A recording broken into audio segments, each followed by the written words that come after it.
الأهلي يقرر الانسحاب من بطولة كأس النخبة في حالة مشاركة الزمالك، وموقف الزمالك من المشاركة في هذه البطولة. مصدر من داخل اتحاد كرة القدم المصري علق على مصير مشاركة نادي الزمالك في بطولة كأس النخبة القادمة، تلك البطولة التي من المقرر أن تكون مكونة من 4 فرق، وسوف تكون بديلة لبطولة السوبر المصري.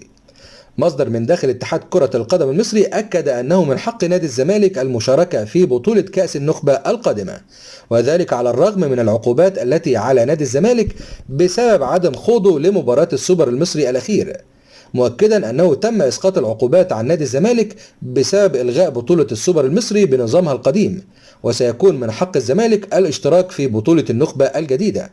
وأكد المصدر أن الزمالك سوف يشارك في البطولة بشكل طبيعي في حالة فوزه ببطولة كأس مصر القادمة أو تمت دعوته من الشركة الراعية وفقا لقواعد البطولة. يذكر أن نادي الزمالك رفض خوض مباراة السوبر المصري الأخير أمام الأهلي بسبب مشاركة اللاعب محمود كهربا في ظل قرار إيقافه من جانب لجنة الانضباط. وخرجت تقارير تتحدث عن تهديد النادي الأهلي بالانسحاب من بطولة كأس النخبة في حال مشاركة الزمالك.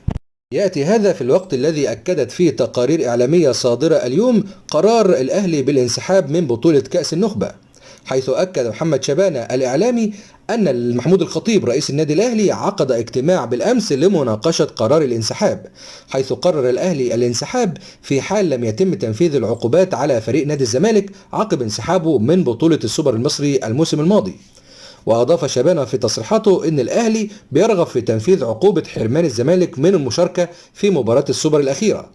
وتابع شبانة في تصريحاته أن اتحاد الكرة قرر إقامة كأس السوبر بشكل مختلف، حيث سيصبح اسمها كأس النخبة، وستضم بطل الدوري وبطل الكأس وبطل كأس الرابطة وفريق آخر من اختيار اتحاد الكرة أو وصيف الدوري.